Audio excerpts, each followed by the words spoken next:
오늘 성경 말씀은 이사야 43장 1절로 7절 말씀입니다. 야곱아, 너를 창조하신 여호와께서 지금 말씀하시느니라. 이스라엘아, 너를 지으신 이가 말씀하시느니라.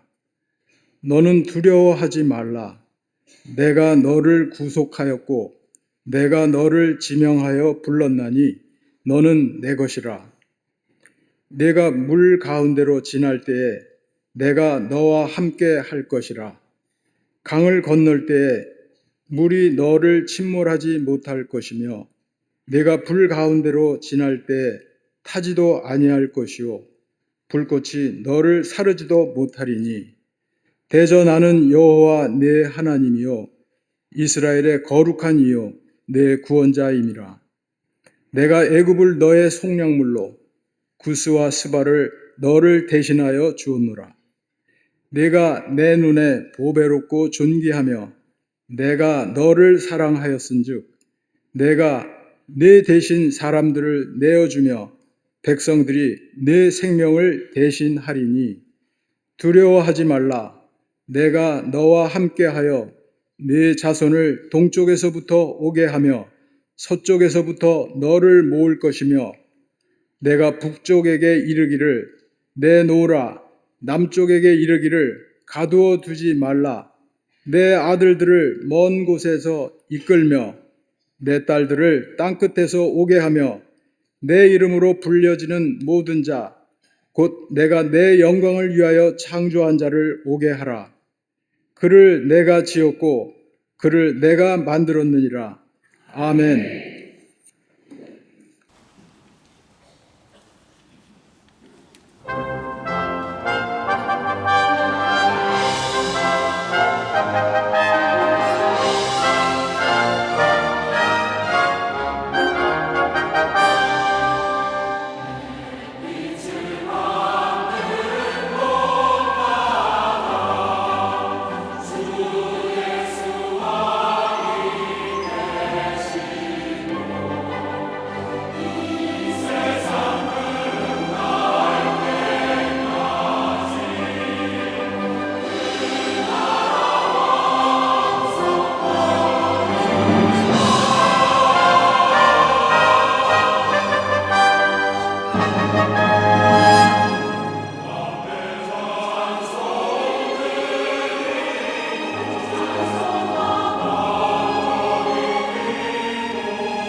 성가대와 오케스트라의 귀한 찬양에 감사합니다. 고맙습니다.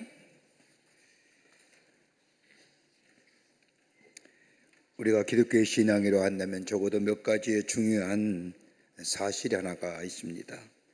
이것을 믿을 때 그리스도인, 예수 믿는 사람, 하나님의 사람이라고 말할 수 있습니다. 그 하나가 뭐냐? 하나님이 창조주 되심을 믿는 겁니다. 믿으십니까? 이거 믿지 않으면 안 됩니다. 창세기 1장 1절에 나타난 것처럼 태초에 하나님이 천지를 창조하시니라, 하나님이 세상을 창조하셨다는 사실을 믿을 때에 그 다음에 말씀들이 믿어지는 겁니다.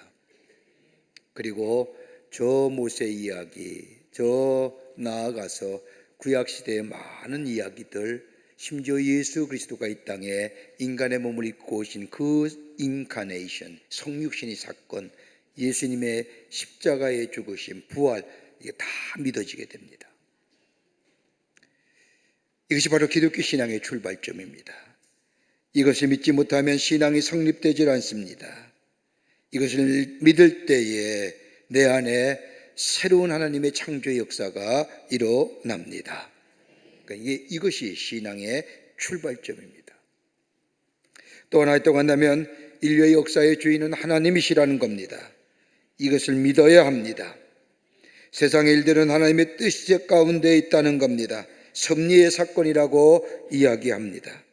하나님이 세상을 창조하시고 그냥 내버려 두신 것이 아니라 하나님이 섭리하시고 이끄시며 더 나아가 인류의 역사뿐만 아니라 한 개인의 역사조차도 하나님의 뜻 가운데 뜻대로 이루어 가신다는 겁니다. 저절로 이루어진 것이 아닙니다. 흔히 진화론 자들이 주장하듯이 진화하여 지금의 인류의 역사가 이루어진 것이 아닙니다. 하나님 철저하게 하나님의 주권하에 하나님이 세상을 창조하실 뿐만 아니라 하나님의 역사를 이끌어 가십니다. 세상이 요동치고 지금처럼 안팎이 시끄러운 것조차도 도대체 하나님이 뭐 하시는 거야? 하나님이 어디 계신 거야? 이야기할 그 가운데서도 하나님은 인류의 역사를 이끌어 가십니다. 자기의 뜻 가운데요. 이걸 믿는 겁니다. 이게 기독교 신앙입니다. 또 하나 또 간다면 하나님의 뜻은 모든 인류의 백성의 구원 넣는 겁니다. 하나님께서 인류를 향한 뜻은 다른 것이 아니라 모든 백성의 구원을 받는 겁니다. 예수님이 이 땅에 오신 것도 하나님의 구원의 계시적 사건입니다. 누군가가 인간의 죄를 위하여 죽어야만이, 속량의 제물이 되어야만이 인간에게 죄의 문제가 해결되기 때문에 하나님께서 하나밖에 없는 당신의 아들 예수님을 이 땅에 보내주셔서 십자가에 달려 죽게 하심으로 우리의 죄를 사하심으로 우리에게 구원하심을 허락하여 주시니 놀라운 은혜. 이건 나만의 구원이 아니라 온 인류의 백성이 구원받아야 되는 것, 이게 하나님의 뜻이라는 겁니다. 그러기에 인류를 향한 하나님의 구원에게는 조건이 없습니다. 여러분 한번 생각해 보실까요? 구원받는데 조건이 됐다고 한다면 여러분 우리 안에 구원이 있었을까요? 키는 몇 센치 이상, 몸무게는 몇 센치 이상, 몇 킬로 이상, 뭐 이런 구원의 조건이 있다고 한다면 우리에겐 정녕 구원이 없었을 겁니다. 우리 하나님은 인류가 구원받기를 원합니다. 하나님의 구속의 역사를 위해서 하나님은 이 역사를 이끌어 가신다는 것을 믿는 겁니다. 또 하나 있다고 한다면 우리 하나님은 심판의 주가 되신다는 겁니다. 심판의 사건이라는 것은 마지막 때에 일어난 일입니다. 여러분 예수를 믿는 자나 예수 믿지 않는 자나 우리에게 심판의 자리가 있는데 그건 다름이 아니라 죽음입니다. 죽음 앞에는 예외가 없습니다. 누구나 다 죽습니다. 그러나 이 땅에서 우리가 예수 그리스도를 믿는 자마다 우리는 죽음의 심판대 앞에 설 터인데 그 심판대 앞에 있을 하나님의 약속의 성취, 영원한 삶이 우리 가운데 있습니다. 예수를 믿지 않는 자에는 죽음이 심판의 마지막 자리입니다. 그러기에 영원한 지옥에 떨어집니다. 그러기에 누구나 다 심판이 있습니다.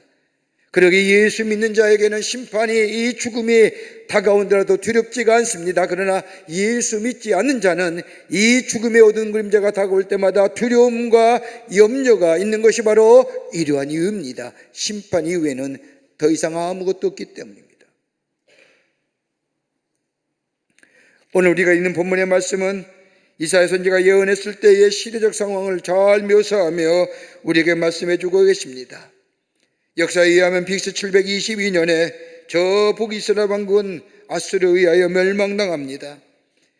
그리고 저 아수르의 18만 5천 명의 남은 유다를 멸망시키기 위해서 쳐들어왔지만은 하나님의 도우심으로 아무런 대항할 힘이 없던 유다와 시기하는 하나님의 성전에 엎드려 기도함으로 인하여 칼 한 번 안 쓰고 18만 5천 명의 아수르의 군대를 물리쳐 승리합니다. 이 놀라운 역사, 그러나 시간이 지나면 지날수록 유다의 백성들은 이런 하나님의 위대한 역사를 잊어버립니다. 그리고 예전처럼 하나님 없이 하나님 떠난 삶을 삽니다. 이러한 유다 백성에게 이사야 선지자는 하나님의 예언의 말씀을 전합니다. 너희가 정령 하나님의 심판을 받을 터인데 너희는 저 바벨론으로 포로 잡혀가 70년간의 포로 생활을 할 것이라고 예언합니다. 이 예언의 말씀처럼 유다 백성들은 저 바벨론에 멸망당하여 젊은 사람과 할 것 없이 다 모두가 잡혀갑니다. 노예로 잡혀갑니다. 남은 자가 아무도 없었습니다. 나라도 잊어버렸습니다. 희망도 잃어버리고 소망도 끊겨진 저 이스라엘 백성, 더 나아가 하나님이 살아계신다면 왜 우리에게 이런 고난과 왜 이런 어려움을 우리에게 주느냐라고 하며 하나님에 대한 신앙마저도 잃어버린 저 때에 좌절과 어려움 가운데 있는 유다 백성들에게 하나님의 말씀이 전하여집니다. 그것이 바로 오늘 43장 1절의 말씀입니다. 야곱아, 너를 창조하신 여호와께서 말씀하시며 이스라엘아, 너를 지으시니가 말씀하신다라고 하나님의 말씀이 저들에게 전하여 줄 때에 새로운 소망과 위로와 더불어 회복의 역사가 저들 가운데 있어졌던 것을 보게 됩니다. 여러분, 인간의 인간의 마음 가운데 가장 누구나 가지고 있는 마음이 뭔지 두려움의 마음. 두려움이 없다고 하는 것 거짓말입니다. 어떤 사회학자는 심리학자는 얘기하기를 왜 인간이 두려움을 가지고 사느냐, 다름이 아니라 저들 안에 심연의 깊은 곳에 죄의 문제와 죄책감의 문제가 해결되지 않았기에 이 두려움 가운데 산다. 정신의학자들은 인간이 가지고 있는 약 두려움의 종류가 약 200가지라고 합니다. 여러분, 저 랜더슨이라고 하는 상담학자에 의하면 그녀가 맨날 매달마다 받는 메일이 약 100만 통이 되는데, 만 통의 메일 가운데 가만히 분류해 보면 두려움에 관한 질문이 가장 많았답니다. 두려움에 대한 상담. 그 내용을 자세히 살펴보면 건강을 잃어버릴까 봐 두려움, 물질을 잊어버릴까 봐 하는 두려움, 사랑하는 사람을 잊어버릴까 하는 두려움. 이 세 가지가 가장 큰 두려움이 있다는 겁니다.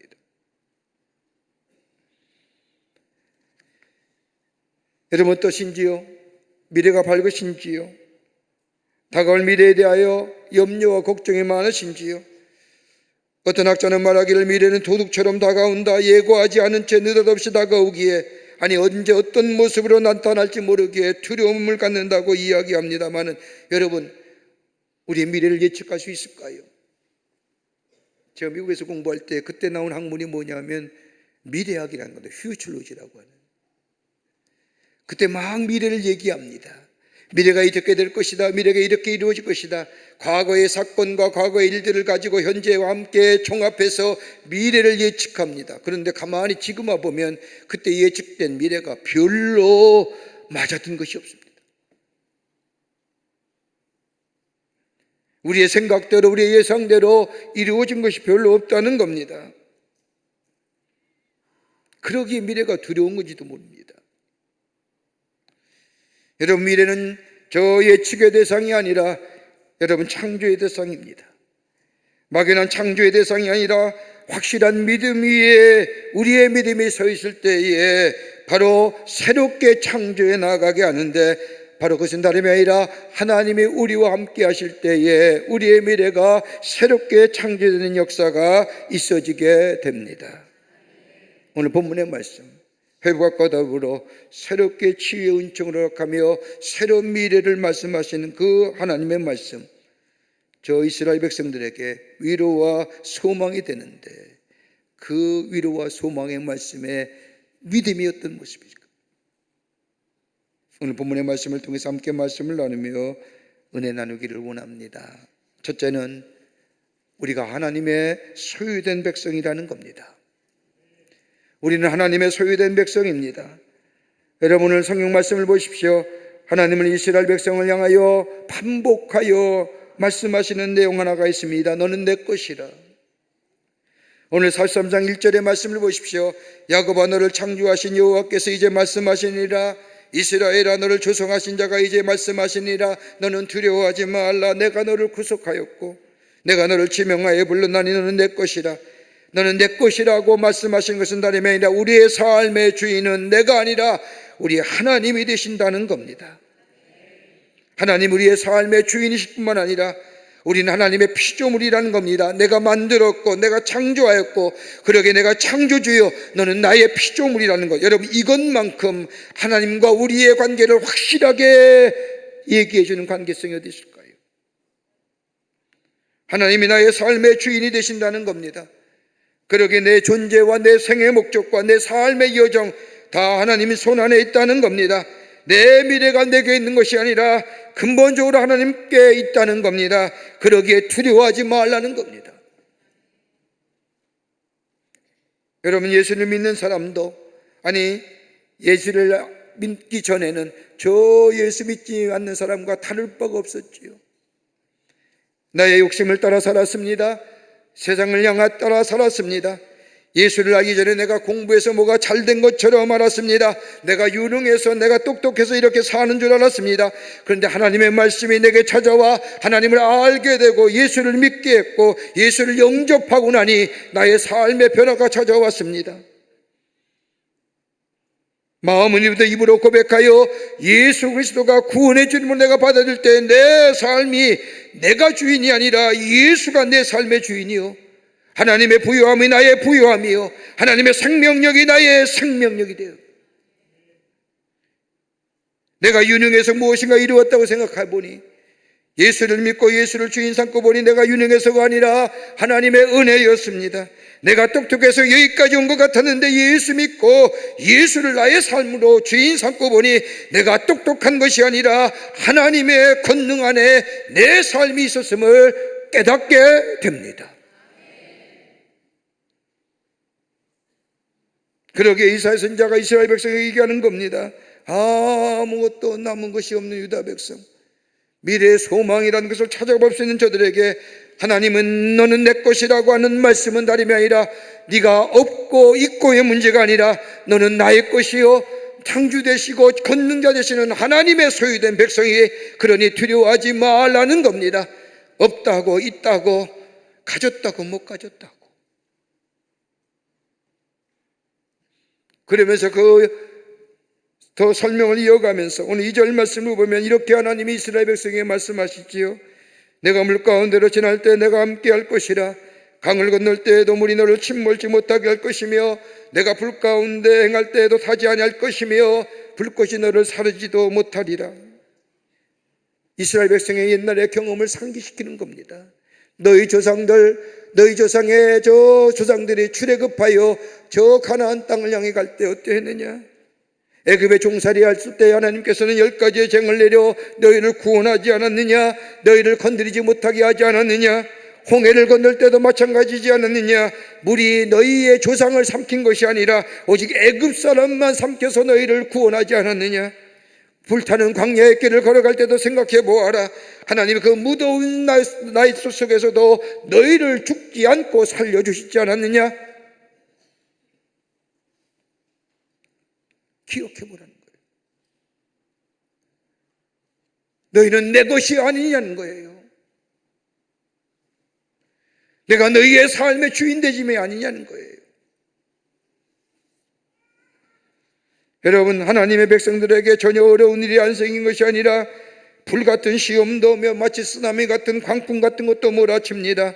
그러나 우리 하나님이 우리를 향하여 너는 내 것이라고 하는 이 주의 말씀, 그 말씀을 내가 믿음으로 받아들이며 나는 하나님의 소유된 백성이라고 하는 이 자기 확신, 자기 믿음이 내 안에 있게 될 때에 이걸 넘었을 뿐만 아니라 그 하나님의 창조의 역사, 하나님의 도우심의 역사가 나의 사건화가 될 때에 내 삶의 새로운 창조의 역사가 일어납니다.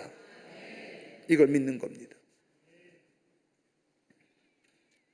1970년대 LA 다저스에 유명한 투수였던 던 셔튼이라고 하는 투수가 있었습니다. 그가 시즌이 시작되고 8주 동안 한 차례의 경기도 이기질 못했습니다. 많은 스포츠 기자들이 앞다투어 그를 2부 리그에 내려보야 한다고 연일 기사를 썼습니다. 셔튼 자신도 실망이 되어 좌절감에 이만저만이 아니었습니다. 감독의 명령만을 기다릴 뿐입니다. 감독이 가라 하면 갈 것이고 감독이 있으라면 있을 때입니다. 근데 어느 날 경기를 앞둔 시간에 LA 그 당시에 다저스 팀의 감독이었던 월트 알스톤이라고 하는 감독이 이 셔튼의 어깨를 짚고 이야기합니다.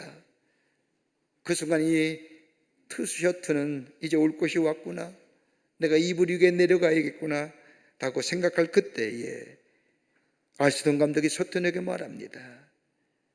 지난 8주간을 잊어버리게나. 우리는 자네가 있기 때문에 반드시 결승에 올라갈 것일세. 어제는 중요하지 않아, 오늘이 중요하다네. 감독의 이 말 한마디, 믿음이 담겨진 이 말을 듣고 셔튼은 그날부터 14게임을 치르는 동안 13승을 거리는 엄청난 일들을, 그리고 야구의 명예전당에 올라갑니다. 다른 것 아닙니다.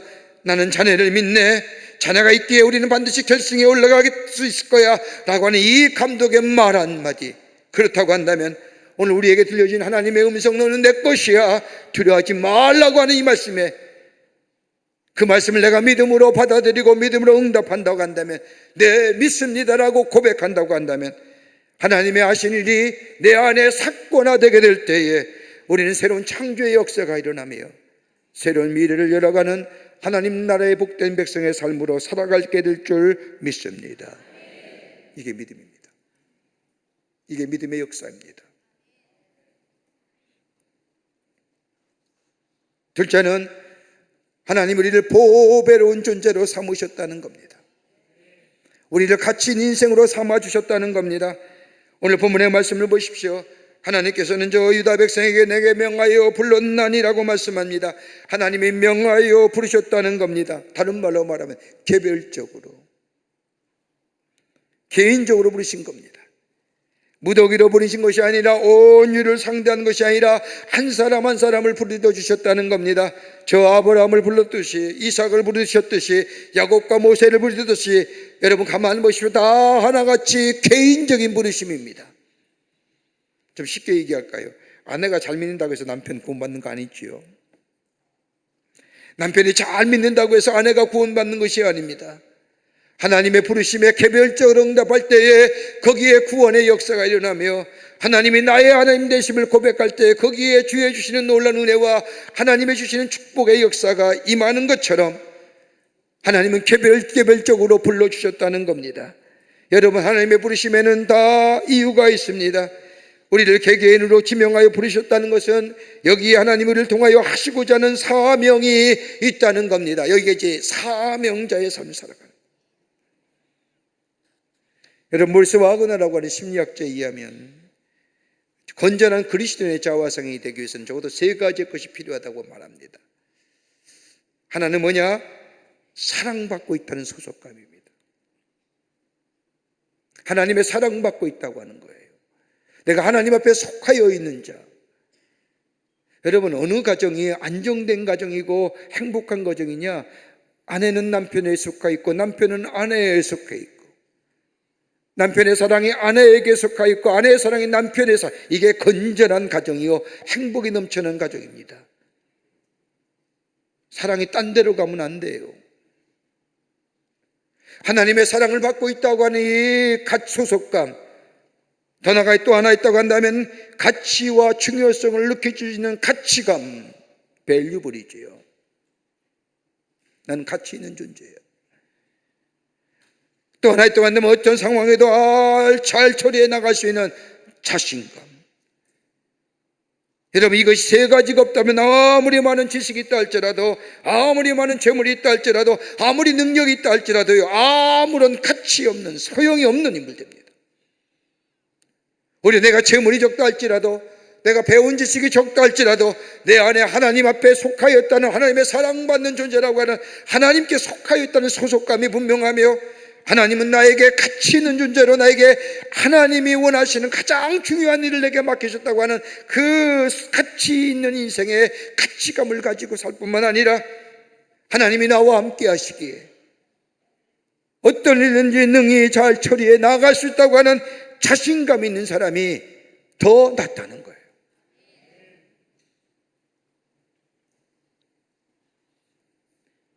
온 세상의 사람들이, 아니 온 세상이 나를 필요치 않는다 할지라도 하나님이 나를 필요한 존재야, 그러게 나는 가치 있는 존재야, 나는 보배로운 존재야, 나의 존재의 의미를 믿고 존재의 의미 안에 살아가는 사람, 내가 나이가 많든 적든 간에, 내가 건강하고 건강하지 못한 간에 상관없습니다. 하나님이 날 불러주셨습니다. 왜 부르시나? 나를 가치 있는 존재로, 하나님의 역사에 쓰임받는 존재로 불러주셨다. 내가 아는 것이 아니라 저 바울이 고백한 것처럼 내게 능력 주신 안에서 내가 모든 것을 할 수 있다고 고백하는 것, 하나님 주신 힘, 주님이 내 안에 계시기에 이 일을 감당케 한다고 하는 이 자신감, 내 보기에는 초라해 보일지 모르지만, 내 얼굴 보기에는 잘 못생긴 것 같고 아무런 능력이 없는 것 같지만, 하나님 보시기에 결코 그러지 않음을, 그러게 하나님이 우리를 부르시고 나를 세우셔서 하나님의 거룩한 역사에 쓰임받는 존재로 삼으셨다고 하는, 이럴 때 우리 안에 뭐예요? 미래가 열려지는 겁니다. 요즘 우리가 흔히 듣는 단어 가운데 고급 인력이라는 단어 있습니다. 다 누구나 고급 인력이 되고 싶어 합니다. 여러분, 다 고급 인력만 된다면 이 사회는 어떻게 될까요? 제가 얼마 전에 저 논산 지방에 우리 저 교회가 있어서 다녀온 적이 있는데, 논산의 주특산물이 요새 뭐냐면 딸기랍니다. 딸기 농사를 짓는데 그 농사에 다 일하는 사람이 누구냐? 외국에서 들어오신 노동자들이에요. 그래서 심지어는 집성촌을 이루어서 그 나라, 그 민족 사람들이 함께 삽니다. 근데 이상한 점이죠. 근데 하루에 일당이 예를 들어 15만 원이라고 한다면요, 15만 원 주기 일하다가 저 옆집의 농장에 사람이 부족해서 마늘 16만 원으로 마늘을 올리면 여기 있던 사람이 다 그쪽으로 간답니다. 그럼 뭐예요? 이쪽은 일꾼이 없잖아요. 그리고 여기는 5천 원을 올려요. 그럼 여기 있던 사람이 다 이쪽으로 가요. 이럴 사람이 없는 거예요. 여러분, 우리나라의 대학 졸업생이 75%입니다. 다 화이트 칼라입니다. 다 좋은 직업만, 좋은 직장만 구합니다. 여러분 보세요. 저 이주 노동자들입니다. 저들이 한국 땅에 와서 일합니다. 하루 일당 15만 원 받아서 21만 원 하면 300만 원입니다. 적은 돈이에요? 그건 땅을 판다는 이유 때문에 잘 안 가죠. 여러분, 이 땅의 사회는 화이트 칼라만 있어야 될까요? 블루 칼라는 필요 없어요. 여러분, 1등에 존재하는 이유가 뭘까요? 2등과 3등 있게 1등 있는 거 아니에요? 1등만 있다면 혼자 뛰면 되잖아요. 다 고급 인력. 그러게 직업이 없다고, 일거리가 없다고 얘기하는, 아니요, 너무 많아요. 좋은 직장과 좋은 일터에 일하만이 좋은 사람인가요? 아니잖아요.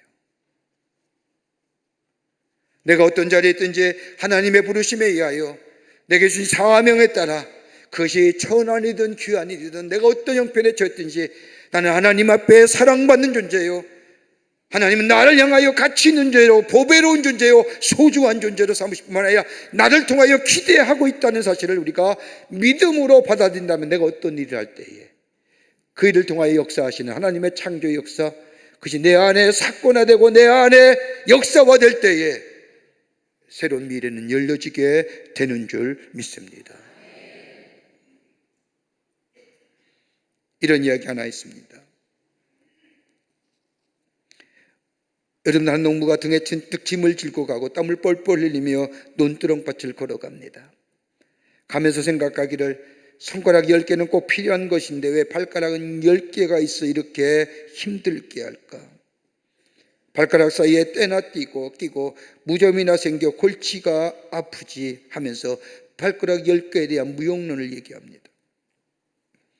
이 말들은 발가락의 농부들에게 항의합니다. 무엇이라고 발가락이 필요 없다고 하면서 발가락이 그만 쭉 펴서서 움직이질 않는 겁니다. 그자 농부는 한 걸음도 그 자리에서 옮길 수가 없었습니다. 그제서야 비로 10개의 발가락이 다 필요하구나.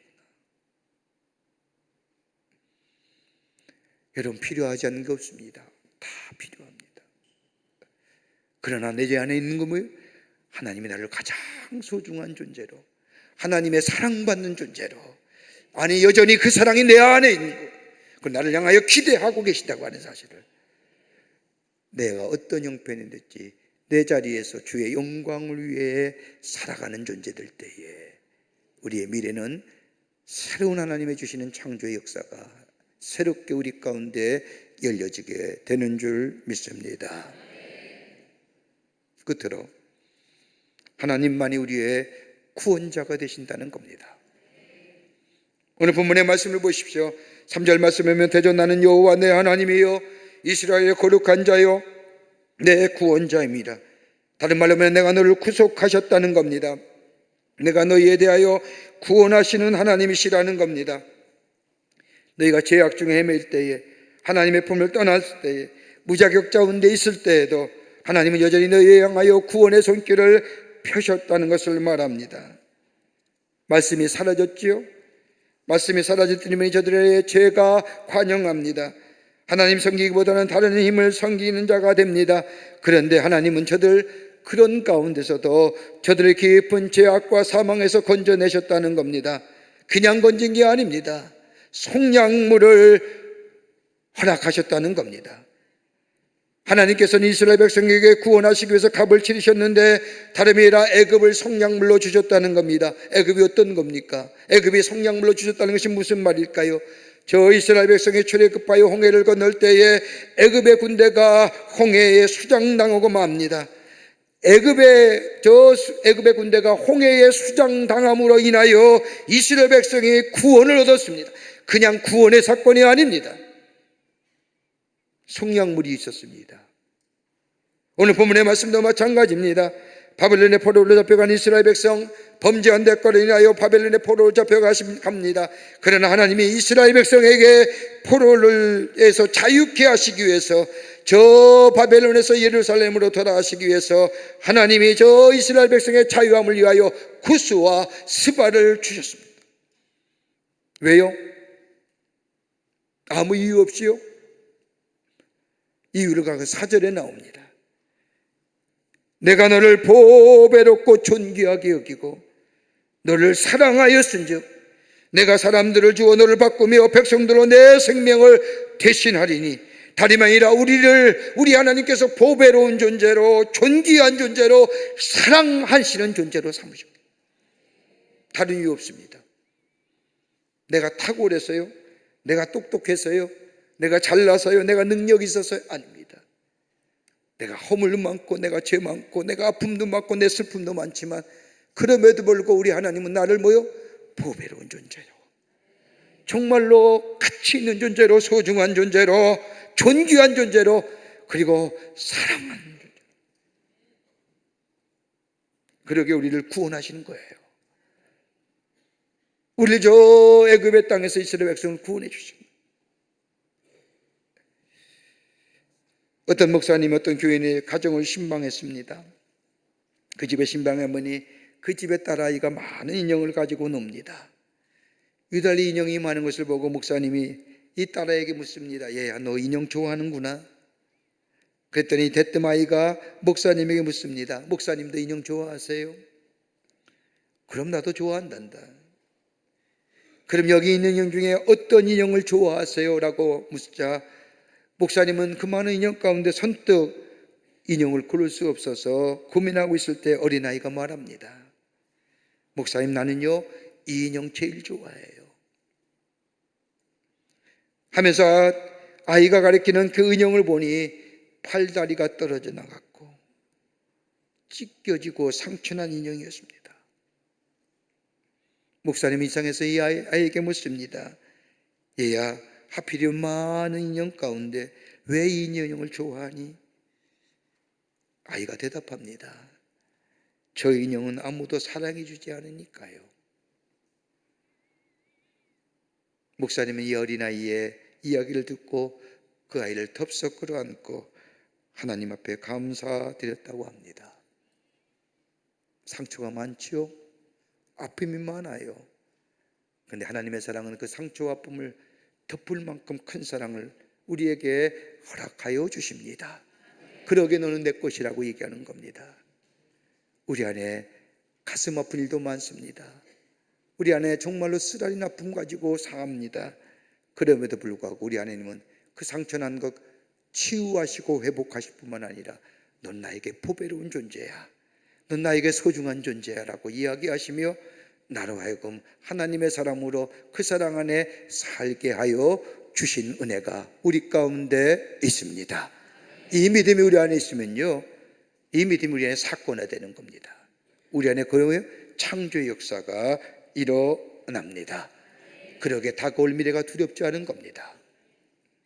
세상이 어떻게 요동치고 어떤 이야기 할지라도 우리 하나님이 나의 하나님 되시고 나를 보배로운 자로, 나를 소중한 자로, 나를 가장 가치 있는 자로 생각하시고 나와 함께 하시는 그 하나님, 그 하나님을 믿는 믿음이 내 안에 있을 때에 그 하나님이 행하신 일이 단순히 일이 아니라 내 안에 사건화되고 그 사건화되가 새로운 창조의 역사를 열고 새로운 미래를 열어가는 놀라운 은혜가 있게 될 줄 믿습니다.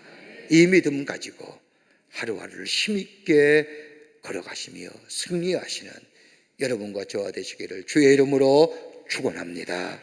하나님 감사합니다.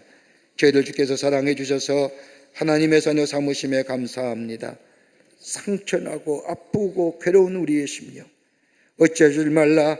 이것 때문에 고통당하며 이것 때문에 두려움 가운데 있는 이들, 오늘 우리를 향하여 너는 내 것이라 라고 말씀하신 주의 음성 우리가 듣게 하시고 받아들이게 하셔서 하나님이 행하시는 놀라운 창조 역사가 우리 가운데 있어져 새로운 미래를 열어가는 하나님 나라의 백성의 삶으로 살아가게 도와 주시옵소서. 성령이 도우실 줄 믿으며 예수님의 이름으로 기도하옵나이다. 아멘. 지금은 우리 주 예수 그리스도의 크신 은혜와 하나님 아버지의 한량없으신 사랑하심과 성령님의 인도하심이 거룩한 주의 날 주의 전에 올라와 마음과 정성을 모아 하나님 앞에 예배하며 주의 주신 말씀 마음에 새기고 우리의 삶이 하나님의 영광을 위하여 쓰임받는 삶으로 살기로 새롭게 결단하고 저 세상을 향하여 나아가는 당신의 거룩한 백성들 위해 그리고 영상을 통하 예배에 참여한 모든 이들 위해 주께서 지금으로부터 영원토록 함께 하시기를 간절히 축원하옵나이다. 아멘. 좋으신 하나님